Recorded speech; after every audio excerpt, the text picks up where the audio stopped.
Olá, gente. Boa noite a todos. Deus abençoe. Pastor Cris aqui. Como eu havia prometido, hoje nós vamos falar um pouquinho sobre essa questão de Romanos capítulo 9. Texto importante, né? E como eu disse, eu chamei esse capítulo de descalvinizando, né? Então a gente vai descalvinizar esse texto. E eu quero então convidar você, nós vamos fazer a leitura do texto.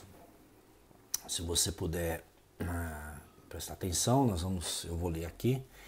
Mas antes de ler, eu quero fazer rapidamente algumas considerações aqui, que eu acho importante, né? Esse texto eu acredito que é um dos textos mais importantes para os reformados, para os calvinistas, porque é um dos textos que eles apoiam a ideia de uma expiação limitada, né? Como se esse texto aqui estivesse propriamente tratando da doutrina da expiação limitada. E nós vamos ver que esse capítulo aqui não trata sobre isso. Eu vou caminhar com vocês aqui versículo por versículo. E esse é um assunto que eu já venho lendo, estudando, né? Então, se você tiver a paciência e a perseverança de caminhar comigo até o final, eu tenho certeza que vai ser muito bom, vai ser bastante frutífero, tá bom? Então, eu te convido a você caminhar comigo agora nesse texto aqui. Então, antes da gente ler esse texto, eu quero explicar uma coisa muito importante. Paulo, ele tem o costume, na sua carta aqui aos Romanos, de fazer o seguinte. Paulo, normalmente, ele vem dando todo o embasamento teológico e depois ele passa para o aspecto prático da sua teologia. Isso é uma prática de Paulo, né? Então ele vem dando a base teológica e já na seguida ele vem dando a parte prática da coisa. Então, no capítulo 8 de Romanos, ele está dando as bases teológicas, né? E inclusive ele termina de forma estupenda, maravilhosa. Mas ao invés de dar as bases práticas da teologia dele, Paulo abre aqui um parêntese muito importante, que são os capítulos 9, 10 e 11 de Romanos, né? Então ele faz esse parênteses na argumentação geral dele, justamente para tratar de um outro assunto, né? E ele, na verdade, terminou o capítulo 8 de forma fantástica, né? De forma maravilhosa, que foi exaltando, né, as principais doutrinas, a doutrina da justificação, a doutrina da glorificação, né? Exaltando, né, a obra perfeita de Cristo em relação a, enfim, que nada pode nos separar do amor de Deus. Ele termina o capítulo 8 falando da esperança, né, dessa esperança viva que nós temos em Cristo, né? Então, quando a gente imagina que agora no capítulo 9 ele vai tratar da questão prática, né, dessas principais doutrinas, mas não. Paulo, ele abre esse parênteses para responder uma questão importante teológica, que é a questão da nação de Israel, ao mesmo tempo que Paulo procura aqui responder uma pergunta. Nós poderíamos dizer, sem dúvida nenhuma, que se Paulo tivesse terminado o capítulo 8 e ido ao capítulo 12, onde ele vai falar da parte da santificação prática, né? Falando ali no capítulo 12 todo, ainda tratando dos dons. Como eu disse, a parte prática da teologia dele já teria sido assim fenomenal, né? Mas a gente percebe aqui uma necessidade que Paulo encontrou de explicar a questão da nação de Israel, né? O povo de Israel dentro dos propósitos de Deus, né? Então Paulo faz essa pausa, né? O capítulo 9, 10 e 11 de Romanos é uma pausa, né, que Paulo faz para tratar desse assunto vitalmente importante, que é a questão do povo de Israel, a nação de Israel. E a grande pergunta que Paulo tenta e que ele vai responder nesses 3 principais capítulos é em relação aos propósitos de Deus em relação aos judeus, né? A grande pergunta que se levanta nesse capítulo e que Paulo pretende responder é justamente essa, né? Por exemplo, se Deus ama o povo de Israel, se Deus de fato ama tanto os judeus, eles são o povo, né, prometido, o povo da aliança, né, por que que Deus aparentemente se esqueceu dos judeus? Por que que Deus, né, os abandonou, entre aspas, né? E Paulo então vai dar a resposta nesse capítulo, né, que Deus de fato colocou de lado temporariamente a nação de Israel, eles estão temporariamente colocado de lado, mas que isso não significa que Deus tenha cancelado, né? Que Deus tenha desistido do povo de Israel e que Deus tenha abandonado o seu povo. E aí nós temos todo o Velho Testamento como um exemplo, né, de que a respeito da soberania de Deus, nós temos um exemplo de que nós podemos confiar no plano de Deus. E para nós, esse capítulo 9 é importante, né? Direta ou indiretamente é importante porque todas as afirmações que Paulo faz no capítulo 8 a respeito da igreja, que foi justificada, que foi comprada, que é do Senhor, que nós estamos aguardando a glorificação, os que chamou também justificou, glorificou, isso, a validade dessas promessas para nós também reflete diretamente as promessas que Deus fez para Israel, porque de uma certa forma, se aquilo que Deus prometeu para Israel não vai se cumprir, né, o que dirá de nós, né, que fomos enxertados? Então é extremamente importante a gente entender que nós podemos confiar nas promessas de Deus hoje, porque sem dúvida nenhuma Deus não falhou e não falhará nas suas promessas em relação à nação de Israel também, né? Então nós também sabemos que Deus é fiel, porque Ele sem dúvida nenhuma cumprirá aquilo que Ele prometeu para a nação de Israel um dia, né? Então é fundamental a gente entender que esses capítulos que tratam dos judeus são capítulos que também nos afetam direta ou indiretamente falando, né? Tendo dito isso, né, Paulo vai começar a argumentar aqui no capítulo 9. Eu ia ler o capítulo todo, mas é muito grande, eu prefiro assim, ir lendo e comentando. Lendo e comentando, eu acho que faz muito mais sentido para você acompanhar a minha linha de raciocínio, ok? Esse vídeo vai ser depois colocado no YouTube, tá bom? Então fica firme aí, porque eu tenho certeza que se o meu celular não desligar, estou com um problema com o meu celular aqui, a gente vai colocar esse vídeo no YouTube, tá bom? E depois eu compartilho o link com todo mundo e tal. Mas vamos começar no capítulo 9 lendo alguns versículos aqui. Primeiro a gente vai ver os 3 primeiros versículos aqui, tá bom? Eu vou ler aqui com vocês, para vocês, e aí eu venho comentando. Começa assim Paulo dizendo, né? Em Cristo digo a verdade e não minto, dando-me testemunho a minha consciência no Espírito Santo, que tenho grande tristeza e contínua dor no meu coração, porque eu mesmo poderia desejar ser anátema de Cristo, por amor de meus irmãos, que são meus parentes segundo a carne. Então aqui a gente já nota claramente um sentimento de Paulo, né, de dor, o sentimento de Paulo de profunda compaixão em relação aos judeus, esses que estão com seu coração endurecido, que rejeitaram Jesus, que rejeitaram, né, a mensagem do Evangelho, a mensagem, né, de Jesus como seu Messias. Então Paulo aqui, o coração dele está extremamente dolorido, extremamente entristecido com isso, né? E aqui eu já começo a fazer uma reflexão com você. Note que a tristeza de Paulo é em relação a esses judeus que rejeitaram a mensagem da graça, esses judeus que rejeitaram a mensagem, né, de Cristo, né? E Paulo já demonstra aqui nesse texto um coração cheio de compaixão, um coração cheio de misericórdia, né?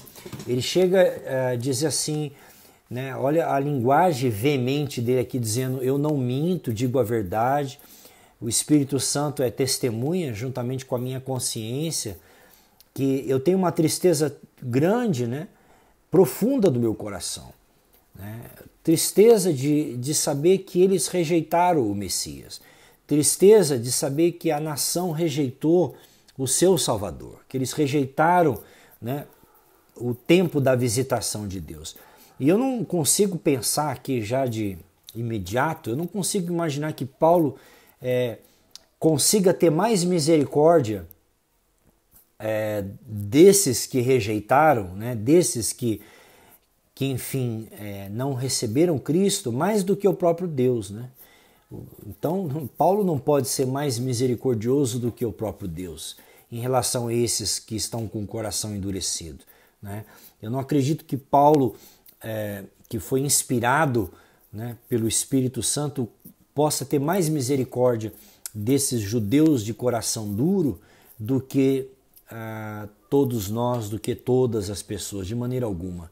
Eu creio que esse homem inspirado por Deus para escrever a carta aos Romanos é exatamente alguém que expressa nessa carta a dor da perda, a dor de um coração partido de ver o seu povo sofrendo, de ver o seu povo longe dos propósitos de Deus, longe do plano de Deus. Eu não acredito que Paulo, como eu falei, tenha mais misericórdia, mais compaixão do que o próprio Deus, né? Porque é exatamente isso que o calvinismo essencialmente vai ensinar, né, os reformados, de que Deus, a compaixão de Deus se dá simplesmente pelos eleitos, né, pelos escolhidos. E aqui a gente vê Paulo sentindo uma dor profunda, um coração dilacerado por esses que não querem nada, que não quiseram nada, né, com a graça, que não quiseram nada, que tentaram de alguma forma alcançar a salvação pelas suas próprias obras, né, que tropeçaram na rocha de escândalo, como ele vai falar no último versículo aqui, né, que Deus colocou uma pedra em si, uma pedra de tropeço, e eles se arrebentaram nessa pedra porque tentaram se aproximar dessa pedra, né, pelas suas obras e não pela graça e não pelo favor imerecido de Deus. Então isso é claro. E a dor de Paulo prossegue quando ele vai dizer no versículo 3: porque eu mesmo poderia desejar ser anátema de Cristo, maldito, né, por amor dos meus irmãos, dos meus parentes segundo a carne. Paulo chega a dizer, é lógico que isso é uma impossibilidade, mas ele chega a cogitar, né, a elocubrar aqui uma possibilidade de que nem que eu sofresse o detrimento, nem que eu fosse tirado de Cristo, mas se eu pudesse com isso alcançar esses que estão longe, que estão fora da graça, eu aceitaria essa possibilidade. Claramente isso não é possível, mas Paulo está usando aqui de uma linguagem extremada, movido, né, impulsionado por um amor inexplicável, né, pela nação de Israel. E ele continua dizendo, né, que esse povo, né, essa nação na qual ele se identifica, é de muitas maneiras especial para Deus, de muitas maneiras recebeu grandes privilégios espirituais, né, que foi escolhido para serem portadores de coisas tão grandes, de coisas tão maravilhosas, né, que ele vai numerar aqui pelo menos 6 bênçãos que estão presentes aqui em Romanos capítulo 9, que ele vai citar aqui, por exemplo, no 4, que são israelitas, dos quais é a adoção de filhos. Quer dizer, Deus comprou uma nação, né? Deus separou essa nação como filhos dele. E da glória. Quantas coisas, quantas intervenções de Deus essa nação não viveu, não experimentou no Velho Testamento, que é a glória, né? A Shekinah, as alianças, a lei, o culto, as promessas, dos quais são os pais, os patriarcas, e do qual é Cristo segundo a carne, o qual é sobre todos, Deus bendito eternamente. Amém. Então você nota aqui nesse texto que Paulo está dizendo o seguinte: não é possível esse povo que viveu tantas coisas com Deus, que viveu tantas experiências com Deus, que aprendeu a adorar a Deus, que viu as manifestações da glória de Deus no Velho Testamento, que viu tanto das intervenções de Deus, e mais do que isso, o povo que trouxe, né, o Messias, o povo que através deles é que Jesus pôde vir ao mundo. Como é que pode esse povo estar longe ou estar descartado em relação aos propósitos de Deus, né? Muito pelo contrário, né?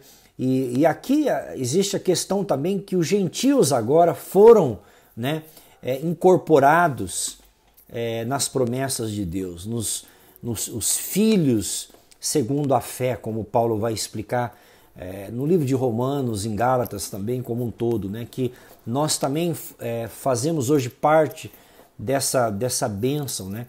E ao trazer os gentios, né, isso é importante a gente entender, que ao trazer os gentios ao povo de Israel, né, a incorporar os gentios à igreja, à nação de Israel, isso não tira, tá? Esses 3 capítulos nos mostra que isso não invalida nem diminui as promessas de Deus que são sem arrependimento, que ele vai falar isso no capítulo 11, né? Como esses 3 capítulos tratam basicamente sobre a nação de Israel, vai dizer que Deus não falhou o plano dele, que a desobediência de Israel não anulou, porque os dons e a vocação de Deus são sem arrependimento, né? Que parece que a palavra de Deus em relação a Israel tenha falhado, que é o versículo 6 e 7. Ele vai dizer assim: não que a palavra de Deus haja faltado, porque nem todos, agora Paulo vai começar a argumentar aqui, porque nem todos os que são de Israel são de Israel.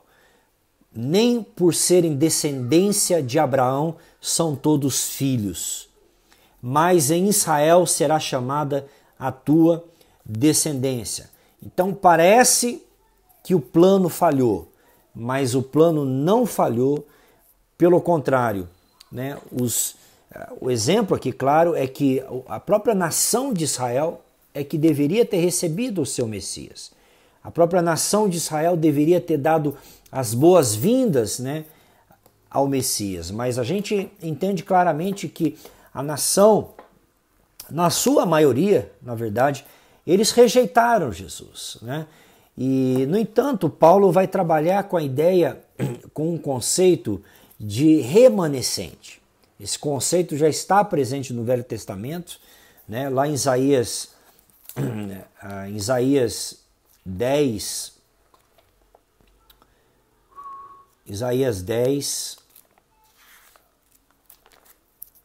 versículo 21, o Senhor já falava de um remanescente.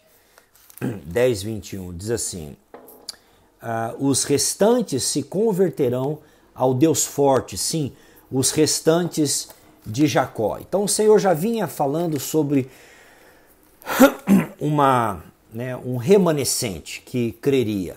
Então aqui no versículo 6 de Romanos 9, ele fala, essa é a tese de Paulo, que Romanos 9, 6, perdão.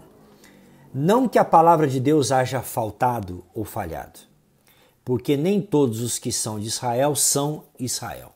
Então, Paulo está dizendo o seguinte, que dentre a nação de Israel, dentre o povo de Israel, com certeza existe dentro dessa nação um povo, né? Existe um povo verdadeiro, né? Dentro do rótulo judeus, nem todos são legitimamente judeus, mas existe um povo que é o Israel espiritual. Então, o Israel espiritual habita dentro do Israel físico, né? Essa é a evidência de Paulo.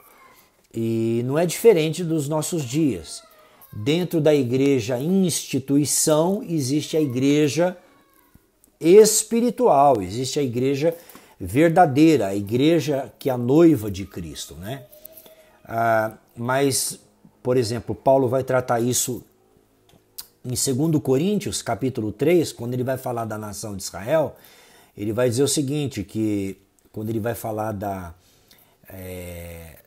nova aliança, 2 Coríntios capítulo 3, né, ele vai falar que até hoje os judeus, quando eles leem Moisés, o véu está posto sobre os olhos deles, mas quando estes se convertem ao Senhor, o véu lhes é tirado, né, a venda é tirada, o véu é tirado dos olhos, então eles entendem, né, a mensagem da graça, eles entendem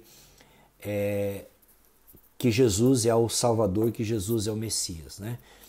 Então, hoje não é diferente, é o mesmo processo de salvação, quer do judeu ou não do judeu, é assim que funciona.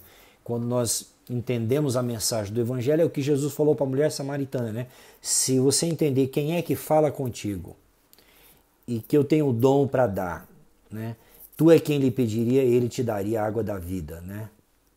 Então é importante saber quem é Jesus, o que ele oferece e você receber de graça a água da vida, né? Simplificando, esse é o processo da salvação. E então somente aquelas pessoas que creem em Jesus, que aceitam Cristo, é que são filhos de Abraão. É o que Paulo está dizendo aqui. Não basta simplesmente ter o pedigree, né? Ter o pedigree judaico não transforma você num filho de Abraão, né? Então Paulo já faz aqui uma diferenciação entre ser um descendente natural de Abraão, um descendente direto da linhagem, da descendência, e de ser um filho espiritual, de ser alguém que foi regenerado pelo Espírito Santo, que nasceu pelo Espírito Santo, aquilo que Jesus falou para Nicodemos também, né? O que é nascido da carne é carne, o que é nascido de Israel como descendente diretamente vai continuar sendo de Israel, né? Mas quando é um descendente, quando você nasce do Espírito Santo, você faz parte de um nascimento, né? Você é o filho da promessa, né? Que ele fez a todos, né? E isso a gente pode trazer para nossa experiência pessoal também. Não é o fato dos nossos filhos nascerem num lar cristão que isso os torna salvos, né? Eles precisam, na idade da consciência, tomarem por si mesmos essa decisão, né? Essa decisão pessoal de crerem em Jesus como seu Salvador pessoal, né?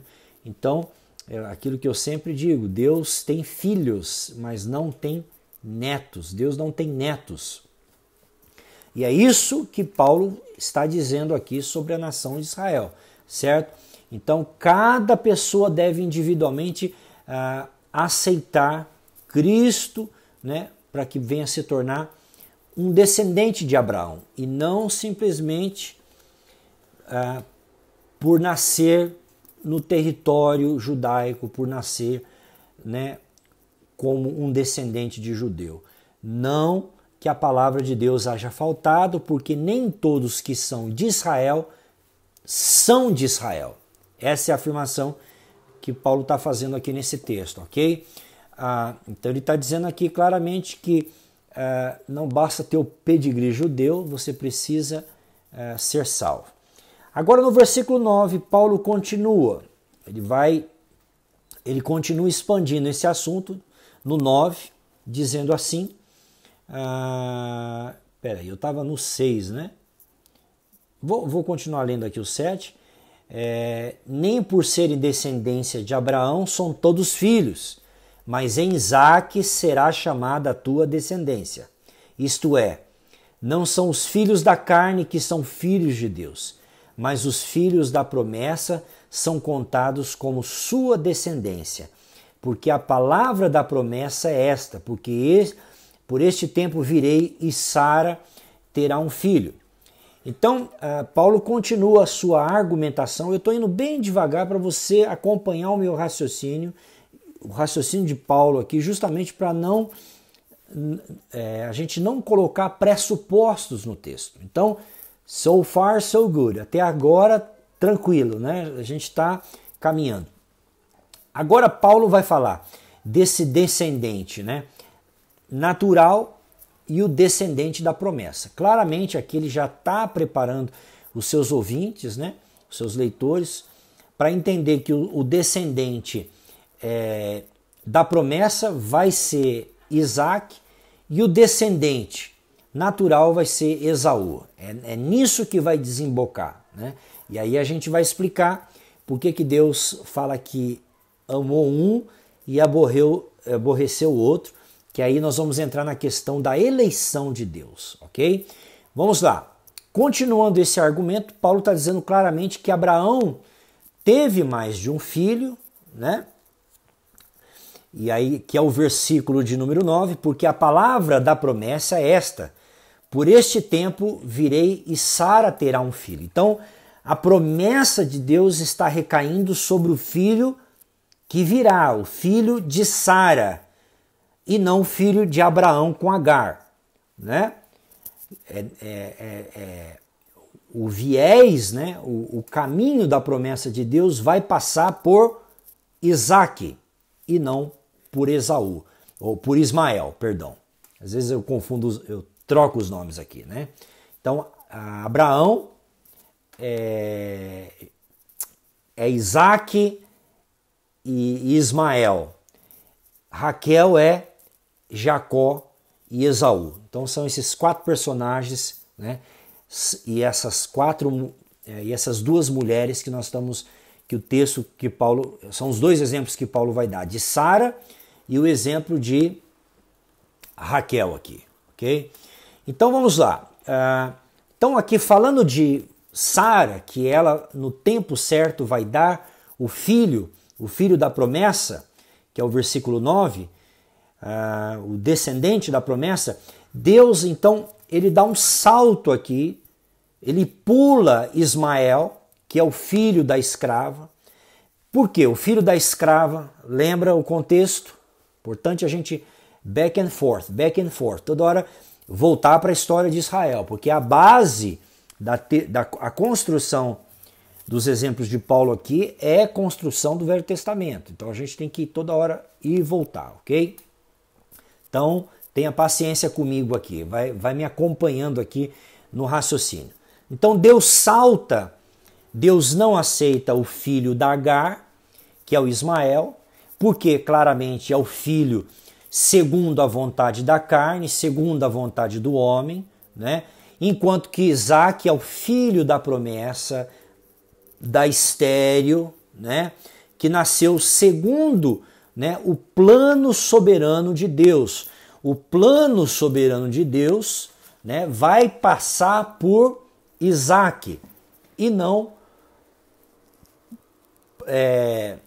pelo filho da escrava, né? Não pelo filho da escrava Agar.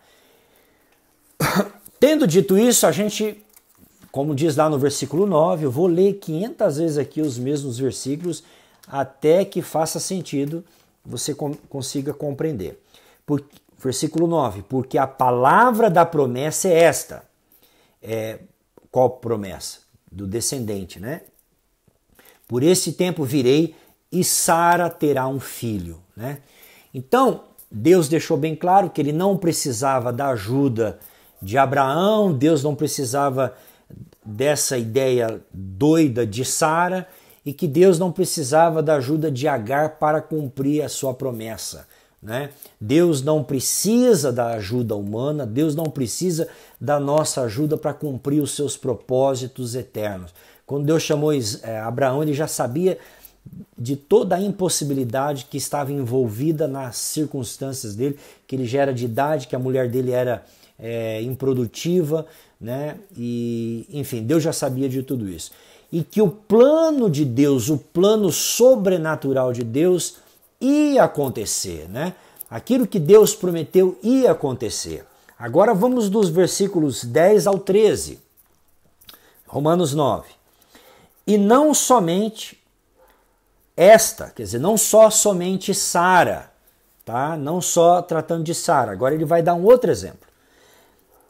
Mas também Rebeca, quando concebeu de Isaque, nosso pai. Porque não tendo eles ainda nascido, nem tendo feito bem ou mal, né, que é o caso de Jacó e Esaú, para que o propósito de Deus, segundo a eleição, grifa na sua Bíblia aí, segundo a eleição, que eu já vou explicar o conceito veterotestamentário e que Paulo está empregando aqui do conceito de eleição, tá bom? Ficasse firme. Então Deus fez essa escolha de Isaque, de Jacó, baseado no propósito da eleição. Então nós vamos ver o que é eleição nesse conceito de Paulo aqui.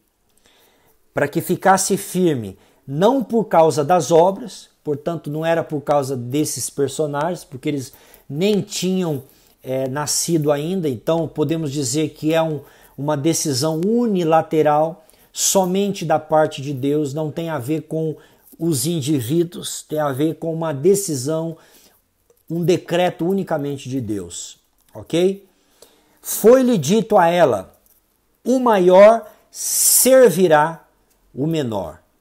Então esse era o propósito da eleição, que o maior servirá o menor. Esse versículo, ele é o versículo telos do texto, ele é o versículo principal do texto aqui, porque ele já começa a dizer qual é a natureza desse chamamento ou dessa eleição.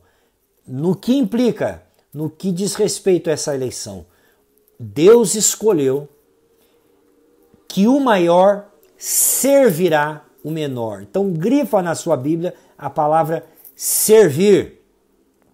Porque a eleição que Deus está escolhendo aqui, o Jacó e não o Esaú, é para que o maior, que é o Esaú, venha servir a Jacó. O maior sirva o menor. Como está escrito, amei a Jacó e odiei a Esaú. Vamos parar aqui. Deixa eu dar aqui, baseado nesse versículo, o conceito de eleição na Bíblia.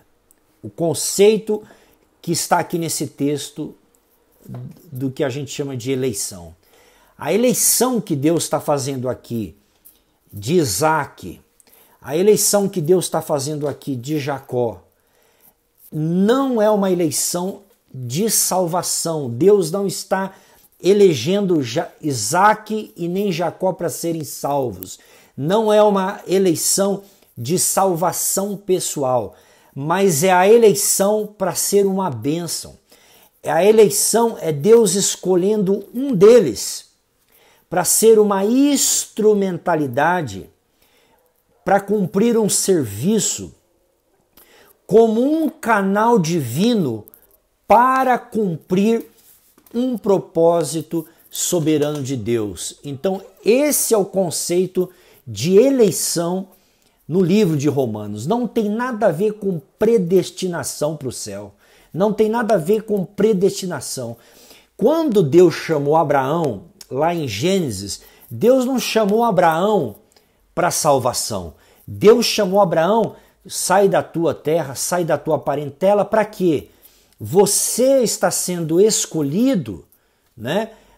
Porque através de você as famílias da terra vão ser abençoadas. Então Deus está chamando Abraão para ser uma instrumentalidade, para ser um canal divino, né?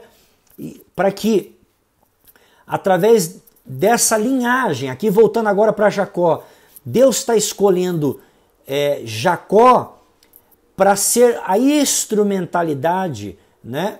E não o mais velho, simplesmente porque Deus quer cumprir um propósito, que é o que está no versículo 11, porque não tendo eles ainda nascido, nem tendo feito bem ou mal, para que o propósito de Deus, segundo a eleição, ficasse firme. Não por causa das obras, mas por causa daquele que chama. Então esses dois versículos aqui não tem nada a ver com destino eterno. Deus não está chamando Jacó para ter vida eterna, para ter salvação, e Esaú para o inferno. Não tem, me mostra aqui nesses versículos. Aqui não está sendo discutido se Jacó está entrando no reino dos céus ou Esaú não está entrando no reino dos céus. Esses dois versículos aqui não está falando sobre a salvação desses indivíduos, tá? O que Paulo está dizendo é que Deus escolheu Jacó, que Deus está escolhendo Jacó para ter um papel, para desempenhar um papel, para ser um veículo. É o veículo que Deus está escolhendo, que através dele é que vai vir o Messias na terra. Por isso que o conceito de eleição na Bíblia está relacionado a serviço e não a ideia soteriológica, entende? A ideia de salvação. Mas que Deus está falando o seguinte, que ele escolheu Jacó para que através de Jacó Deus pudesse cumprir o propósito dele, que seria salvar a nação de Israel, trazendo o Messias. Qual dos dois que vai ser a linhagem pela qual Jesus vai vir ao mundo? Vai ser a descendência de Jacó e não a descendência de Esaú, né? Então, cada um vai ter um papel aqui. A gente vai ver que quando Deus, depois Isaac, lembra aquela coisa da primogenitura, né? Mas no fim, Isaac pede, falou, poxa vida, será que meu irmão levou todas as minhas bênçãos? Não. Você vai perceber em Gênesis que Isaac recebe bênçãos, né? Que Esaú, ele vai receber bênçãos, né? Ficou bênção para ele. Isso está em Gênesis 27. Então veja que não está falando aqui de salvação mesmo, porque ainda sobrou uma rapinha de bênção para ele em Gênesis 27. Em Gênesis 27, o seu pai o abençoa no versículo 36 e 37. Então disse ele, não é seu nome justamente chamado Jacó, tanto que há 2 vezes me enganou? A minha primogenitura me tomou. Ele está falando com o pai, né? E eis que agora me tomou a minha bênção. E perguntou, não reservaste, pois, para mim nenhuma bênção? Então respondeu Isaque a Esaú, dizendo, eis que o tenho posto por senhor sobre ti, e todos os seus irmãos lhe tenho dado por servos, e de trigo e de mosto o tenho fortalecido. Que te farei, pois, agora, meu filho? E disse Esaú, seu pai, tenho uma só bênção, meu pai. Abençoa-me também a mim, meu pai. E levantou Esaú a sua voz e chorou. Então respondeu Isaque, o seu pai, e disse-lhe, eis que a tua habitação será nas gorduras da terra, nos orvalhos dos altos dos céus, e pela tua espada viverá. Então, tinha bênçãos temporais, sim, reservadas para ele, né? Como o texto aqui diz. Agora, o que acontece? Dentro dos propósitos de Deus, de instrumentalidade, de ser veículo, né? Fica bem claro nesse texto que Esaú recebeu uma posição, um status inferior, subserviente, como eu acabei de ler aqui, em relação ao seu irmão mais novo. O seu irmão tem uma projeção maior. Então, ao escolher Jacó, quando Deus escolhe Jacó, o mais novo, Deus estaria então demonstrando a sua soberania, até contradizendo, né, as normas culturais, porque na cultura normalmente era o mais velho que recebia a herança maior, né, enfim, todos os outros serviam, né, aquele que era o mais velho. Mas a gente vai ver aqui no texto que o serviço maior ficou reservada para o filho mais novo, né? Porque havia uma missão de Deus na vida de Jacó, ou na vida de Isaac, né? Que precisava ser realizada, né? Então Paulo aqui nesse texto de Romanos, capítulo 9, ele deixa bem claro que essa eleição está relacionada a serviço e não à vida eterna, né?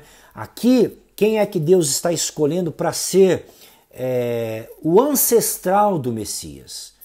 Tá? Embora os dois fossem os descendentes de Abraão, né? Aí fala assim, mas é a palavra eleito.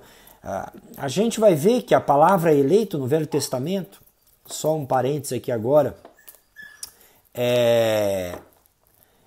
Isaías 42, versículo 1, Jesus é chamado de eleito. É uma profecia sobre Jesus, o servo do Senhor. O texto é bem claro, diz assim, eis que agora o meu servo, Isaías 42, 1, eis aqui o meu servo, a quem sustento o meu eleito, em quem se compraz a minha alma, pus o meu espírito sobre ele, ele trará justiça aos gentios. Será que Jesus está sendo eleito para a salvação?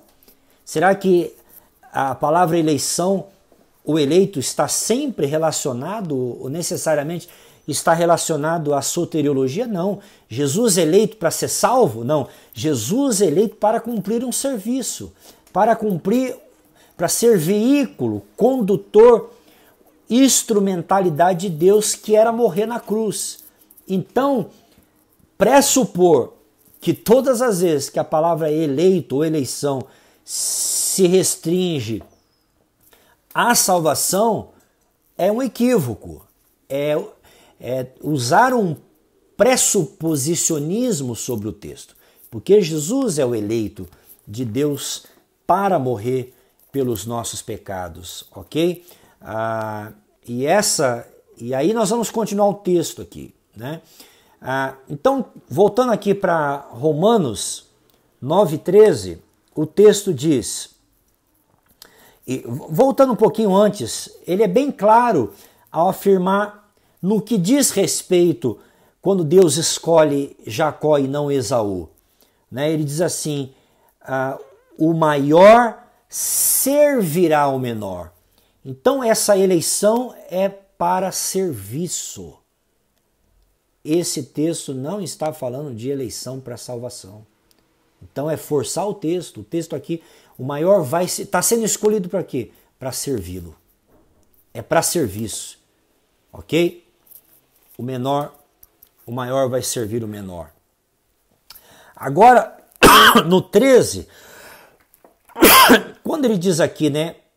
Como está escrito, amei a Jacó e odiei a Esaú, a gente precisa entender agora aqui um outro aspecto que está sendo incorporado aqui nesse texto.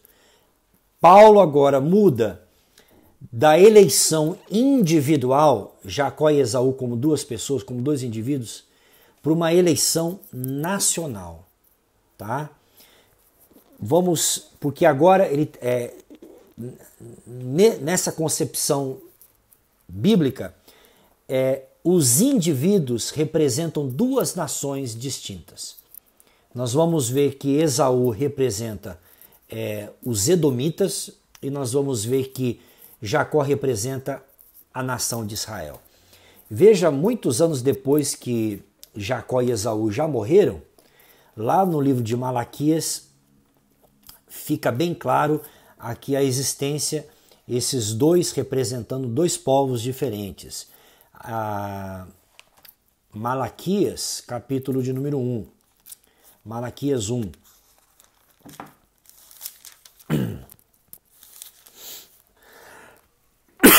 a partir do versículo 2, olha o que diz aqui o texto.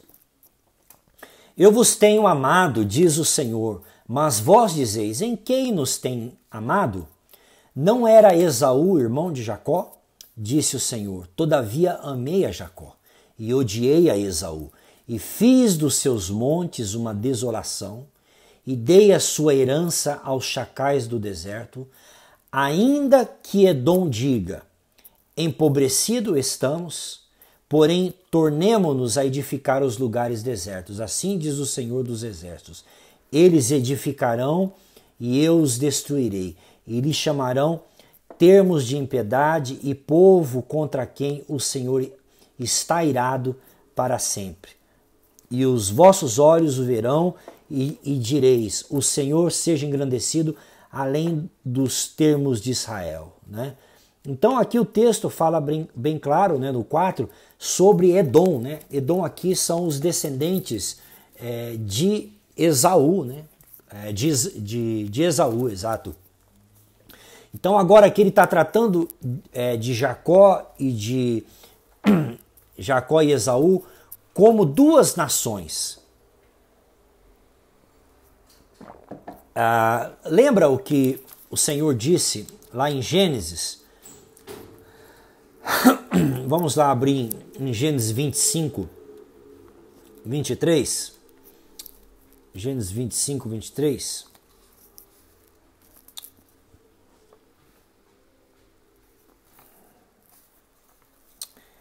O Senhor aqui está falando, né, com Rebeca.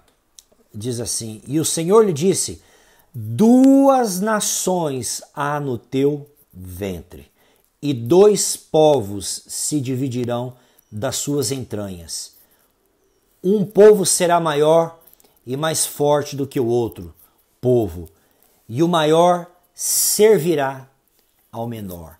Então é claro aqui, mais uma vez, que Jacó e Esaú estão representando dois povos distintos, né? Então, assim, se nós olharmos, só um segundinho.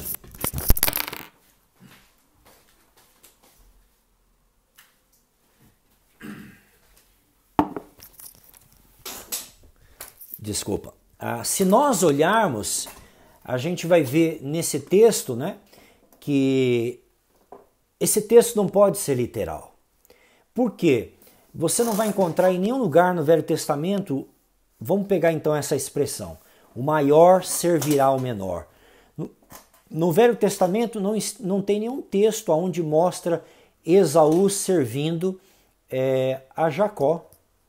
Não existe nenhum texto, né, onde pessoalmente ou individualmente, como indivíduo, Esaú serviu Jacó. Muito pelo contrário, quando Jacó volta lá de Labão, em Gênesis 33, a gente vai ver, pelo contrário, como indivíduo, é Jacó que vai chamar Esaú de Senhor. Em Gênesis 33, 3, e ele mesmo passou adiante deles e inclinou-se a terra 7 vezes, até que chegou ao seu irmão. Jacó é que se inclina 7 vezes diante do seu irmão. No 5, depois levantou os seus olhos e viu as mulheres e os meninos e disse, quem são estes? E ele disse, os filhos que Deus graciosamente tem dado a teu servo. Então Jacó que se coloca como servo de Esaú. Então quando é que o maior serviu o menor? No nível individual, nunca. Mas no nível corporativo, no nível nacional, sim, como povo, como nação, sim.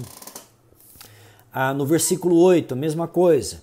E disse Esaú, de que te serve todo este bando que tenho encontrado? E ele disse, para achar graça aos olhos do meu Senhor. Mais uma vez, Jacó que chama Esaú de Senhor. E no versículo 13, porém, ele lhe disse, meu Senhor, sabe que estes filhos são tenros e que tenho comigo ovelhas e vacas de leite, e se as afadigarem somente um dia, todo o rebanho morrerá. Ok? Então, vamos à concepção de amor e ódio. Quando o Senhor fala que amou um e odiou o outro. que é o versículo, que é o próximo versículo, né? No 13, como está escrito, amei a Jacó e odiei a Esaú, ok? Então, nesse texto aqui, qual que é o conceito de amor e ódio, né? Aqui, mais uma vez, usando essa linguagem judaica, né, de se expressar, aqui Deus está dizendo que ele preferiu, né? Jesus usou essa mesma linguagem, aquele que não odiar pai e mãe, né? Jesus não está falando literalmente odiar, ele está falando de amar mais, dedicar-se mais, né?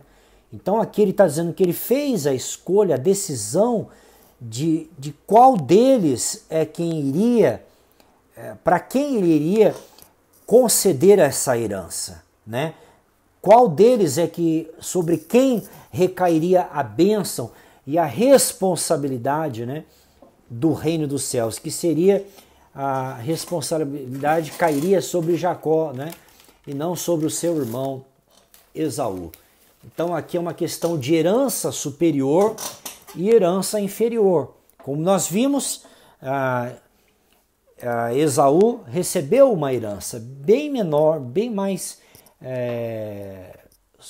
subserviente do que a herança de Jacó, que foi muito maior, né, e muito mais superior. Então, essa rejeição de Deus em relação a Esaú não é uma rejeição pessoal, né? Esaú aqui, como indivíduo, como eu falei, ele nunca serviu a Jacó, né? Muito pelo contrário, é Jacó quem chama o seu irmão de Senhor, como nós vimos em Gênesis 33, versículo 3, 5, 8, né? E o 14. Então Deus estava aqui, na verdade, apontando nesse texto aqui o favor, né? Que o favor dele, os planos dele passariam, né, por Jacó e pelos seus descendentes, né? E não sobre os edomitas, né? E você sabe, existe um contexto também. Você lembra que quando Israel sai do Egito, eles pedem a permissão para poder passar pelas terras de Edom, né? E o que eles fazem? Eles não deixaram Israel a caminho da terra da promessa, eles não permitiram que Israel passasse pelas terras de Edom. Aí Israel tem que dar a volta, né? E aí foi isso que eles fizeram, né? A sacanagem, né? Mas lá em Deuteronômio o Senhor fala mesmo para eles não destruírem os edomitas, né? Então eles não destroem os edomitas, muito pelo contrário, depois, lá no período dos reis, nós vamos ver que tanto Davi como Salomão ainda subjugam os edomitas, né? Eles são subjugados, tal, enfim. Mas o Senhor deixa bem claro que não é para destruí-los, né? Mas eles sofreram essa consequência com certeza, né? Então Deus está escolhendo Jacó, né? Amando Jacó e aborrecendo Esaú nesse sentido, né? Deus está dando esse, quer dizer, Deus tem o direito, né? Se a gente pode explicar dessa maneira, Deus tem o direito soberano, né, de escolher quem ele quer usar para cumprir os seus propósitos. Então aqui, como eu disse, Deus não está mandando um para o céu, Deus não está escolhendo quem vai ser salvo, quem vai ser perdido, mas Deus está escolhendo a instrumentalidade, Deus está escolhendo o canal, né? Quem vai servi-lo, quem vai ser o instrumento para executar o seu propósito, né? Os propósitos do seu reino. Agora vamos do versículo 14 ao 16. Eu não sei quanto tempo o Instagram consegue me gravar aqui, gente, mas se por alguma razão ele cair, eu vou colocar de novo aqui, depois continua gravando, ou depois vocês podem ver pelo Facebook, ou depois eu passo o link que vai ser colocado no YouTube e vocês podem compartilhar com pessoas esse estudo aqui, tá bom? Que o tema desse estudo é Descalvinizando Romanos capítulo 9. Estamos tirando aqui todas as lentes calvinistas, né, que procuram colocar como pressupostos, né, sobre esse texto aqui. Agora, do 14 ao 16, do Romanos 9. Que diremos, pois, que há injustiça na parte de Deus? De maneira nenhuma. Né? Quer dizer, será que Deus é injusto em ter escolhido Jacó e não ter escolhido Esaú para ser o seu instrumento, o veículo dos seus propósitos? Né?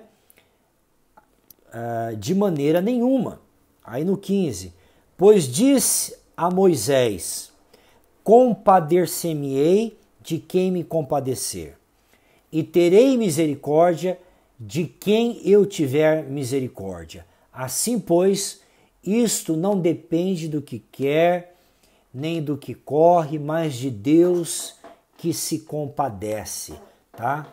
Então, aqui ele está dizendo que Deus é justo de fazer as suas escolhas. Deus, isso está perfeitamente correto com a natureza de Deus em escolher qual instrumento ele quer usar para cumprir os seus propósitos, né? Então, isso é justo? Claro que é justo.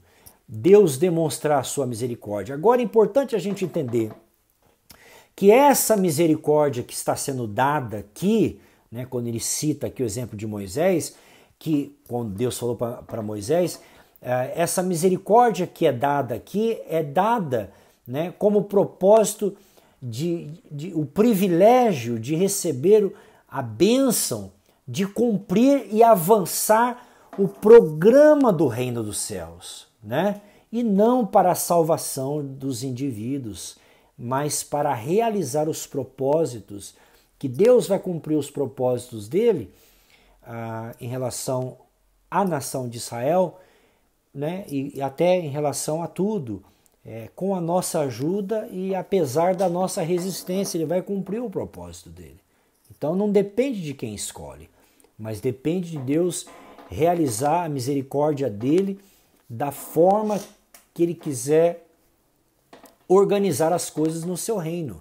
Agora o 17 e 18, versículo 17 e 18, diz assim, porque assim diz a Escritura. Agora ele vai pegar o exemplo de Faraó. Aí aqui agora que os calvinistas falam, agora eu te pego. Porque, cara, tudo bem, você falou aí do povo de Israel, tudo bem, mas agora Faraó é um ímpio, vai me dizer que também Deus salvou o Faraó. Não. Continue lendo o texto sem pressupostos. Continue lendo o texto sem nenhum tipo de inserção de fora. Vamos continuar e vamos pegar o exemplo de Faraó, sim. Versículo 17 e 18. Deixa eu ver se eu não pulei nada, senão vão me acusar aqui de compadecerei de quem teria misericórdia e tal. Assim, não depende do que corre e tal. Agora, 17 e 18. Porque diz a Escritura a Faraó, para isto mesmo te levantei. Grifa na sua Bíblia aí, levantei. Vamos ver para o que Deus levantou Faraó. Para em ti mostrar o meu poder, para que o meu nome seja anunciado em toda a terra. Logo, pois, compadece-se de quem quer e endurece, grifa na sua Bíblia, endurece a quem quer. Né? Dirás então, por que se queixa ele ainda? Porque quem tem resistido à tua vontade? Então vamos agora atentar para o exemplo de Faraó, ok? É um exemplo maravilhoso. Paulo não poderia ter dado exemplo melhor, né? Por quê?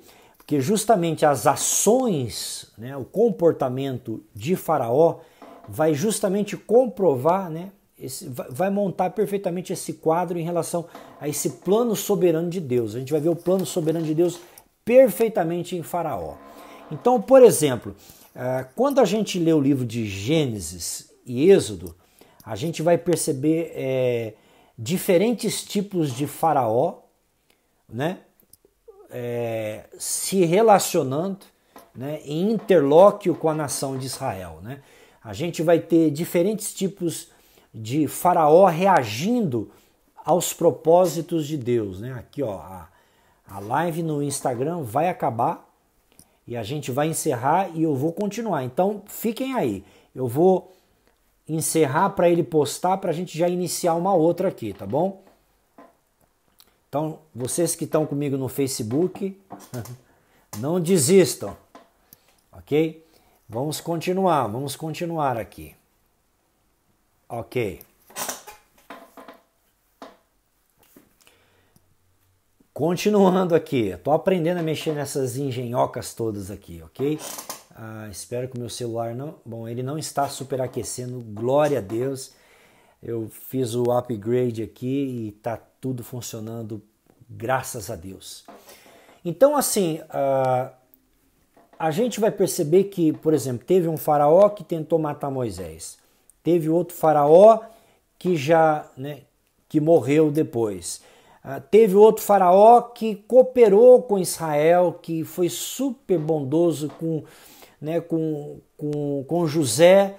Então, assim, os dealings, o tratamento de Deus com os faraós está muito ligado com o tipo de reação que esses homens tiveram,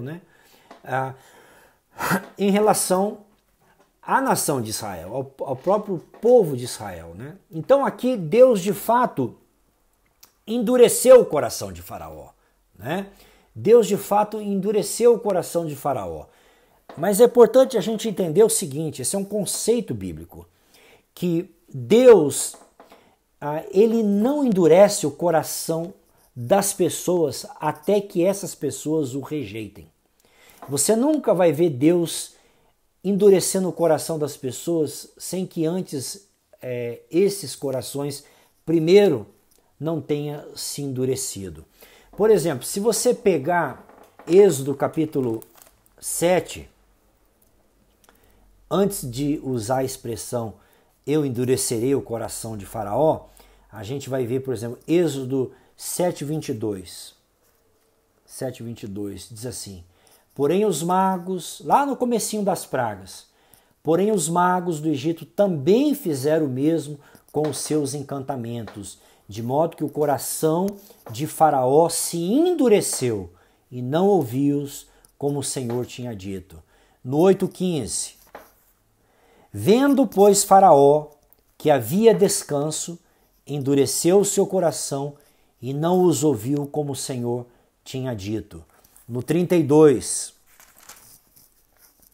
mas endureceu o Faraó ainda o seu coração e não deixou o povo ir. Não é só exemplo de Faraó. Novo Testamento, Paulo, lá no último capítulo de Atos, Paulo viu que aquela judeusada não queria nada. Ele bate a poeira e falou, a partir de agora eu vou para os gentios. Lá em Atos 28, a partir do 24, para a gente ter contexto, 28 e 24, o texto diz aqui, Atos 28, a partir do 24, e alguns criam no que dizia, mas outros não criam. E como ficaram entre si discordes, despediram-se dizendo Paulo esta palavra. Olha o que Paulo diz para aqueles judeus. Bem falou o Espírito Santo a nossos pais pelo profeta Isaías, dizendo, vai a este povo e dize, olha qual era a profecia, de ouvidos ouvireis e de maneira nenhuma entendereis, e vendo não vereis, e de maneira nenhuma percebereis, porquanto o coração deste povo está endurecido, e com seus ouvidos ouviram pesadamente, e fecharam os seus olhos, para que nunca com os olhos vejam e com os ouvidos ouçam. Agora é a condenação, porque eles endureceram o seu coração, o povo está com o coração endurecido, então Deus agora judicialmente os endurece. Então existe o endurecimento judicial, quer dizer, Deus foi misericordioso, Deus trabalhou na vida da nação e eles se endureceram. É a mesma coisa com o faraó, para que não veja com os olhos, que seus ouvidos ouçam, nem com o coração entendam e se convertam e o escure. Então isso aqui é o resultado, é o que nós chamamos de endurecimento judicial, porque eles já se puseram a não se converteram. Então, aí Paulo termina no 28, seja-vos, pois, notório que esta salvação de Deus é enviada aos gentios, e eles ouvirão. E no 29, e havendo ele dito essas palavras, partiram os judeus, tendo entre si grande contenda. Então Paulo falou, o coração de vocês está endurecido. Romanos capítulo 1, não vou ler aqui, mas é a mesma coisa. Deus deu todos os sinais, Deus deu todas as evidências para a nação, né, para o mundo, né, e eles, de bom grado, né, eles suprimiram a verdade de Deus, e aí o que Deus faz? Deus os entrega ao seu próprio coração. Mas primeiro chegou a misericórdia, mas primeiro chegou a oportunidade de Deus, né? E esse endurecimento foi uma coisa tão louca que os próprios egípcios perceberam a intransigência do coração de Faraó, né? O próprio em Êxodo 10:9,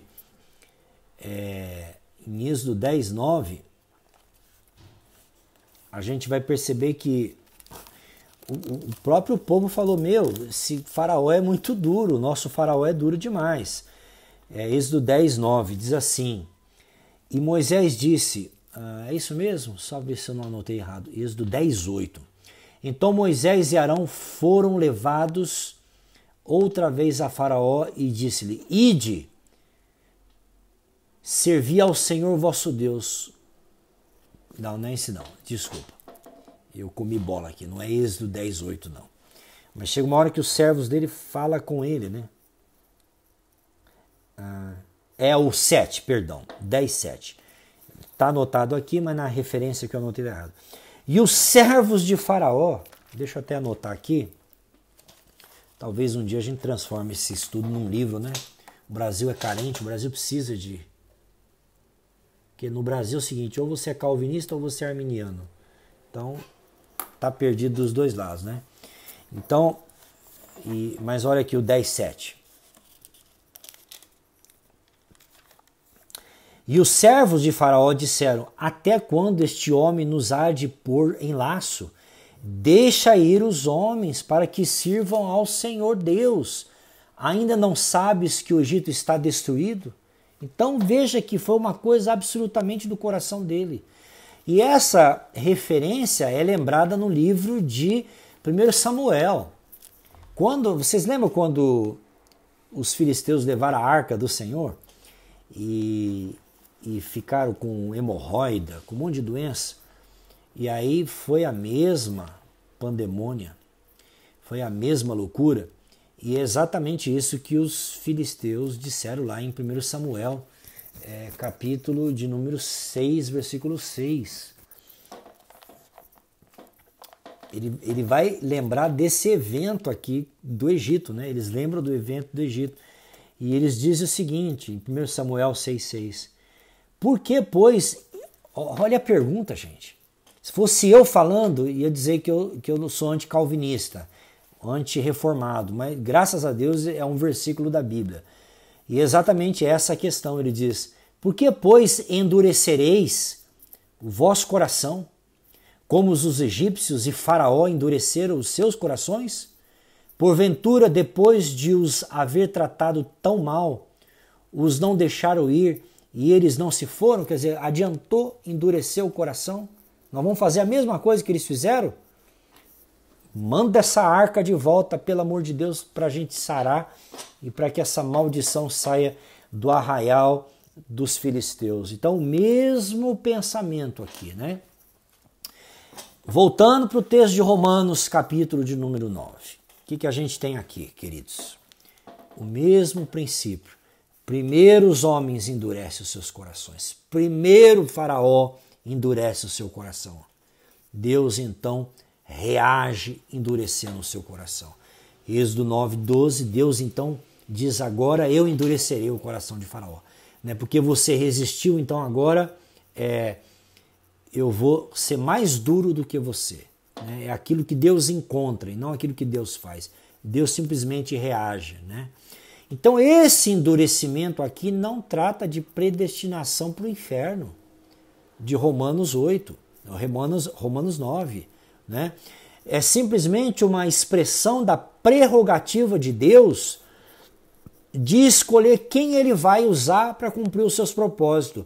E até aqueles que endurecerem os seus corações, Deus também vai ser glorificado neles, né? Deus também vai cumprir o seu propósito, mesmo no coração dos homens duros.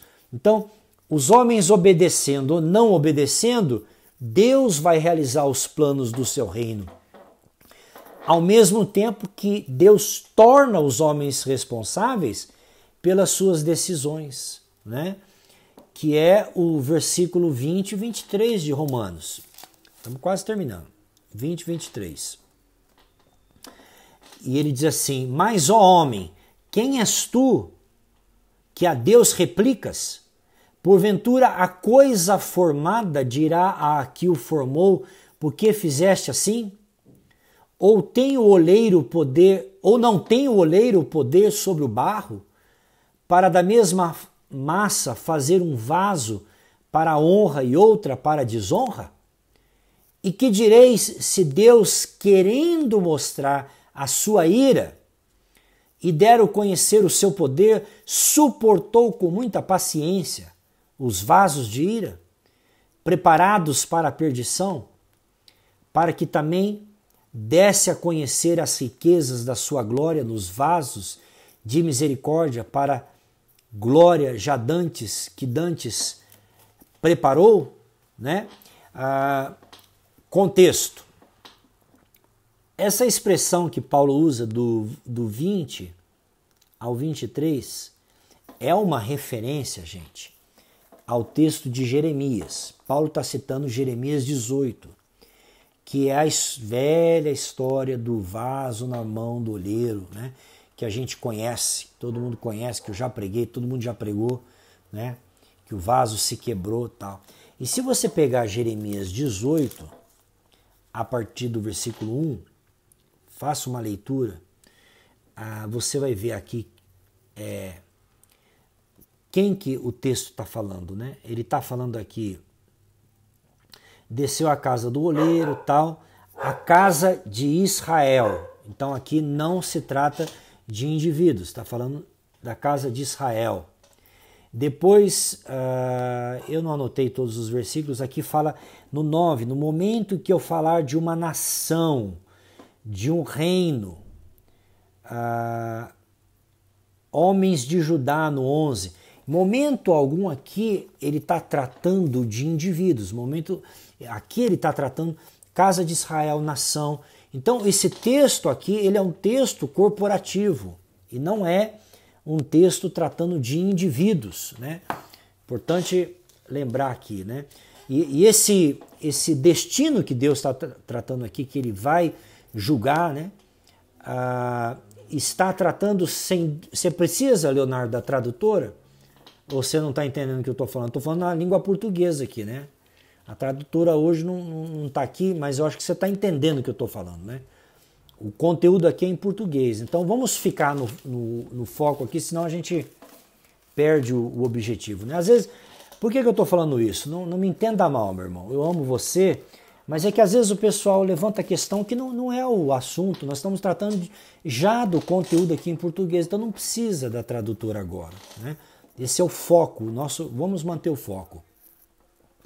Então, Jeremias aqui está tratando, né, da imagem do olheiro e do vaso, né, ilustrando como Deus pode usar uma nação para abençoar ou para destruir, né? Então, o resultado, leia lá depois do texto de Jeremias, eu não quero me prolongar demais aqui, né? Mas se você ler o texto de Jeremias, você vai ver claramente que o que está em questão ali é, sem dúvida nenhuma, quem Deus vai escolher para abençoar e para condenar. Por exemplo, há momentos que Deus fala que vai destruir uma nação. Aí essa nação se arrepende, Deus reconsidera. Ou às vezes uma nação diz que obedece a Deus, aí ela se desvia do caminho do Senhor, Deus também pune essa nação, né? Então, o resultado lá de Jeremias 18, né, como aqui no exemplo de Romanos, o resultado de Deus, a sentença de Deus está relacionado à resposta desses indivíduos, né? Desses indivíduos, que ele pode... Um exemplo clássico disso é a própria cidade de Nínive, né? Deus mandou uma palavra, olha, fala para a cidade de Nínive que Deus vai destruí-los, né? Uma destruição temporal, né? Uma destruição como povo, né? Dizimando o povo. Aí o povo foi e se arrependeu. O que Deus fez? Deus poupou. Só que aí depois, quando surgiu o profeta Naum, Deus vai e eles voltaram às práticas, Deus o destruiu, né? Então, às vezes Deus tinha uma intenção original de destruir, mas porque o povo mudou, Deus também muda, né? Então, Deus reage. É isso que o texto está dizendo, né? Que Deus reage, né? Se nós mudamos as nossas ações, Deus também vai mudar a ação dele no que diz respeito ao tratamento com os homens, né? Então, Deus muda a direção dele, né? Quando nós mudamos a nossa. Então, Deus usou a rebelião do Egito, Deus usou para cumprir os propósitos deles. Ele cumpriu os seus propósitos, né? E aí nós temos agora o vaso de ira e vaso de honra, como diz o texto, né?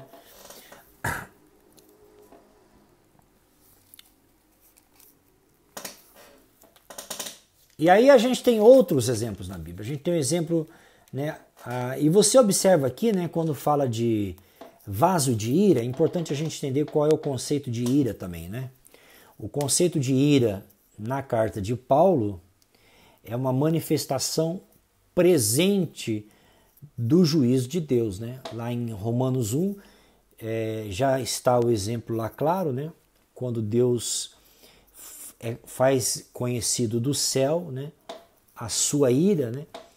Sobre os homens na terra, né? Então é uma manifestação já presente de Deus, tá? Aqui no caso, no contexto, não é uma ira eterna, é uma ira relativa, é uma ira que diz respeito às consequências presentes, né? As consequências presentes do pecado e não no destino eterno, tá? É importante entender o conceito de ira usado em Romanos capítulo 1 e usado, né? A não ser que o contexto se refira a uma ira eterna, mas essa ira é um juízo de Deus temporário, né?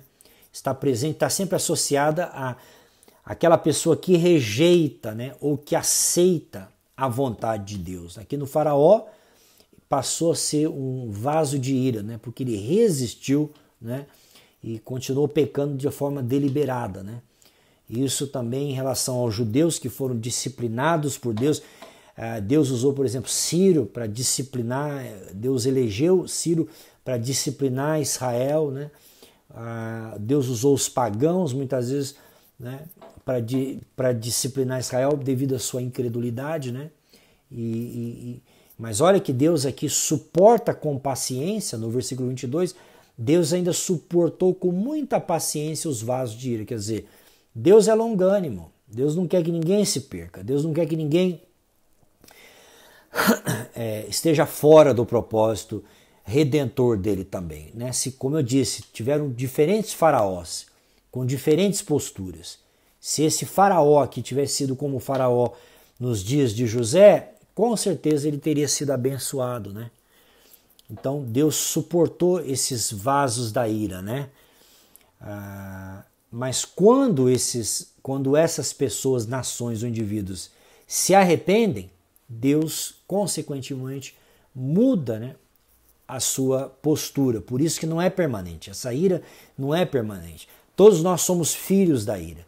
Mas no momento que nós cremos no Evangelho, nós deixamos de ser filhos da ira, né? Então Deus fez isso na história de Israel o tempo todo, né?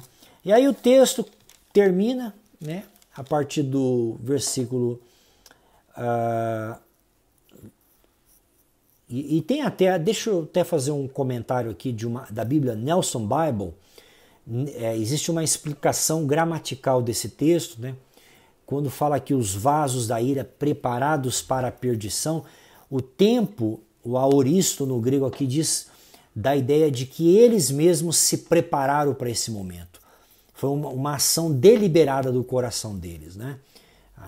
O comentário no grego aqui desse versículo, e se você tem alguma ferramenta do Kenneth West, se você tem alguma referência no grego, você pode consultar nesse texto, você vai ver que a voz aqui está na voz média passiva, significa que eles mesmos quem se predispuseram, né, para esse juízo. Aí no 23, para que também desse a conhecer as riquezas da sua glória nos vasos, nas instrumentalidades, né, de misericórdia, para a glória que dantes preparou, os quais somos nós, a quem também chamou, não só entre os judeus, mas também dentre os gentios, como também diz, né, ele dá o exemplo aqui de Oséias, né,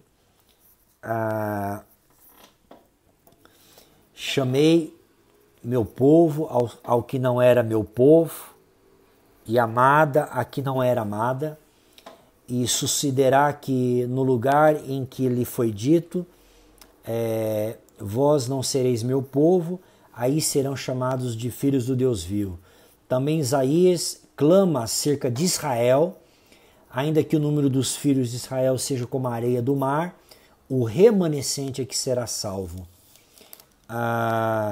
Porque ele completará a obra e abreviá-la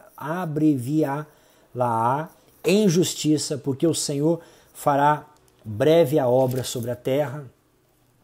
E como antes disse a Isaías, se o Senhor dos Exércitos não nos deixar a descendência, teríamos nos tornado como Sodoma e teríamos feito como Gomorra. E aqui ele dá o exemplo, né, de Israel. Que diremos, pois, que os gentios que não buscavam a justiça alcançaram a justiça? Sim, a justiça que é pela fé. Mas Israel, que buscava a lei da justiça, não chegou à lei da justiça. Por que não chegou à lei da justiça? Porque não foi pela fé, mas como que pelas obras da lei, pois tropeçaram na pedra de tropeço. Então observa que Deus não predestinou eles para a perdição. É o choro de Paulo, é a angústia de Paulo, para que eles sejam salvos. Mas por que eles não foram salvos? Porque eles endureceram o seu próprio coração. E Deus permitiu esse endurecimento. Por que Deus permitiu? Porque ao invés deles se aproximarem de Deus pela fé, ao invés deles se aproximarem de Deus crendo, eles tentaram chegar na salvação através de um outro princípio, que era o princípio das obras, que era o princípio da lei, né? Então observa que Deus não predestina ninguém para a salvação e Deus não predestina ninguém para a condenação. O princípio é esse, é responder em fé. Deus espera que todos os homens respondam crendo na mensagem do Evangelho, né? Crendo pela fé. E está aqui, ó, termina o exemplo dizendo no 32 e 33. Por quê? Porque não foi pela fé, mas como pelas obras da lei, pois tropeçaram na pedra de tropeço. Como está escrito, eis que ponho em Sião uma pedra de tropeço e uma rocha de escândalo, e todo aquele que nele crê não será confundido. Então o princípio, né? O princípio é esse. Aquele que tenta chegar através de Deus, seja judeu ou seja qualquer pessoa, o católico, o espírita, qualquer indivíduo que tenta chegar a Deus através das suas obras tentando alcançar justiça, vai tropeçar e vai ser atropelado pela pedra de esquina, seja judeu ou não.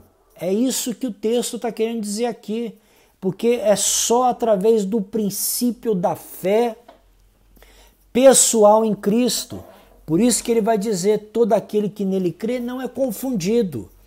Quem tenta se aproximar pelas obras vai virar pó, vai ser esmagado. Essas obras não vão permanecer diante dele, porque o princípio é um só, é fé em Cristo.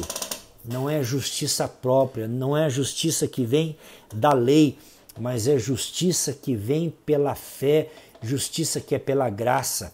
Como Paulo disse em Filipenses 3,9, que ele não queria ser encontrado com justiça própria que viesse da lei, mas que fosse a justiça pela fé no Filho de Deus.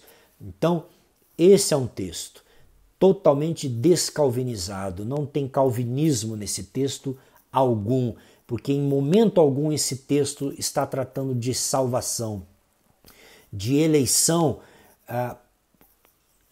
relacionado à vida eterna, mas está tratando de eleição como instrumentalidade de Deus, como veículo para cumprir os propósitos de Deus, tá bom?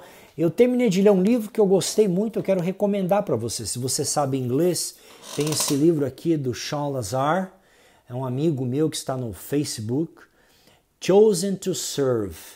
Why Divine Election is to Serve, not to Eternal Life. Ok? If you don't have it, you can get it. Você pode ordenar esse livro no Kindle. Se você tem o Kindle, você pode adquiri-lo também. É um eye-opening, as we say in English. Esse livro é um eye-opening.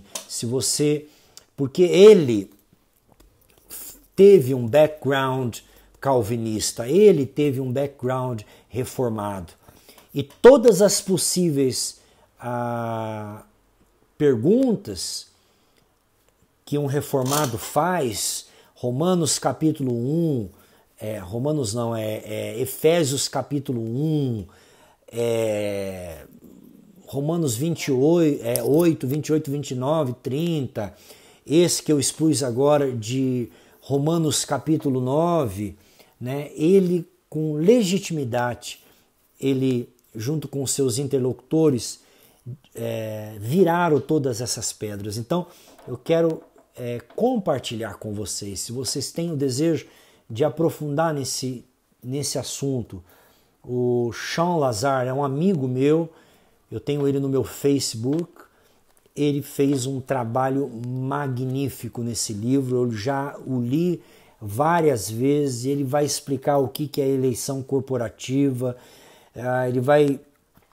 os temas são incríveis, tá? Então se você tem desejo, porque esse é o problema, o Brasil, né? Eu tenho aqui o Dan Ray, acho que é Dan Ray.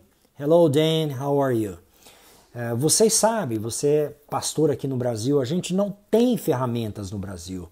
No Brasil, ou você lê as literaturas reformadas, o que chega aqui no Brasil é tudo reformado, ou esse pentecostalismo que é predominante, dominante no Brasil. Então você fica sem opções teológicas. Então aqui eu tenho uma quantidade gigantesca, né? Gigantesca de literatura que eu posso recomendar para você, que não passa por esse caminho, gente, que não passa por caminho de reformados, de calvinistas, de arminianos, mas são pessoas, são escritores que estão em busca, né, que estão esclarecendo textos que são, sabe, overloaded, são carregados de pressupostos. E o Lazar aqui nesse texto, ele mostra que a eleição, né, ele trata temas incríveis aqui. Quer ver? Eu vou ler só alguns aqui. Human election in the Old Testament. Eleição humana no Velho Testamento. Então ele começa desde o Velho Testamento. Antes de ir para Romanos, para Efésios, ele vai trazer esse conceito do Velho, porque esses conceitos nascem no Velho Testamento. Então, se eu não entendo lá, eu não vou entender aqui, porque aqui já vai estar poluído. O rio já vai estar... Se eu não for na fonte, o rio já vai estar poluído. Então ele vai falar aqui, segundo, divine choices in the Old Testament. As escolhas que Deus faz. Padrões corporativo e individual. Chosen to inherit. Nossa, quando Jesus escolhe, Jesus is the chosen one. Aqui tem um capítulo só mostrando Jesus como eleito, como escolhido. Grande tribulação. Quando Jesus diz, não foi vocês que me escolheram, né? O que eu comentei hoje, Faraó, o eleito ou escolhido de Efésios 1, 4, 5. Eleitos para a salvação, segundo Tessalonicenses 2,13. Elect according to foreknowledge, 1 Peter 1, 2. Eleito segundo a presciência 1, 2. E aí vai, tá bom, gente? Então, é uma recomendação, se você quiser pegar o nome aí, ó, Sean Lazar, ele é um amigo. Isso que eu admiro nesses teólogos americanos, que eles são acessíveis. Eu não sei o que acontece no Brasil, os teólogos do Brasil são muito estrelinha. Eu até sigo página, mas é difícil um desses caras conhecidos fazer uma live e conversar com os humanos, com os mortais. Mas o Sean Lazar, o Dr. Bing, o Dave Anderson, todos esses caras são acessíveis. Você pode né? Você pode mandar mensagem para eles. Uma vez eu comprei um livro do Dave Anderson e mandei um text quando eu ainda estava morando nos Estados Unidos. Ele me respondeu, era 10 horas da noite, lá 9 horas ele estava respondendo.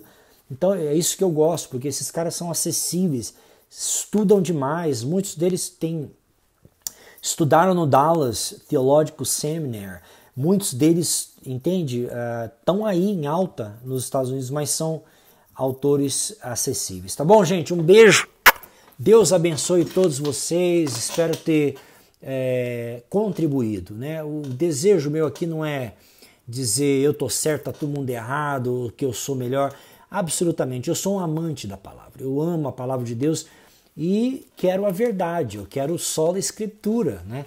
Não quero deixar que nenhuma confissão de fé alguma, que nenhuma confissão de fé fale mais alto do que as escrituras. E se tiver que refazer, repensar conceitos teológicos, vamos repensar, tá bom?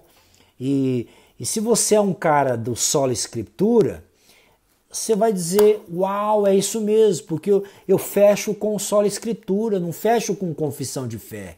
Porque quando você fecha com confissão de fé, seja batista, seja reformado, o que for, você está simplesmente colocando o sola escritura em segundo lugar. Se você está indignado comigo, não estou dizendo que está acontecendo, eu estou transmitindo pelo Face, estou transmitindo pelo Instagram, e se você está revoltado comigo, então você suplantou o princípio de que somente as escrituras, porque você acabou abraçando uma confissão de fé como como a sua, como é que se fala? A sua trincheira, né? Eu li um livro chamado The Pilgrim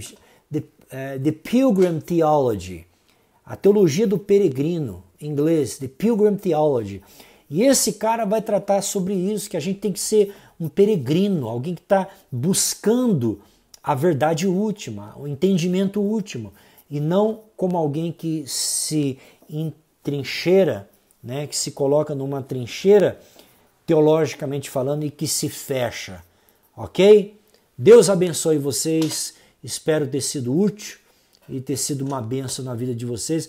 Leonardo, parece que a minha resposta foi ríspida, mas não foi não, tá? Eu amo você, amo a tua vida, só que como eu estava no meio de um raciocínio, perguntar da tradutora agora não ia agregar, não ia... Entende? Eu quero que você acompanhe a linha de raciocínio, né? E qualquer outra distração. Outro dia era o irmão perguntando da caneca, sabe? São coisas que não tem nada a ver com o assunto que a gente está tratando no momento, tá bom? Mas ó, Te amo, Leonardo. Você é uma benção, tua família é uma benção. Não me leve a mal, tá bom? Deus abençoe a todos. Have a good one. Have a good night. Thank you, everyone. Obrigado a todos, viu, gente? Deus abençoe.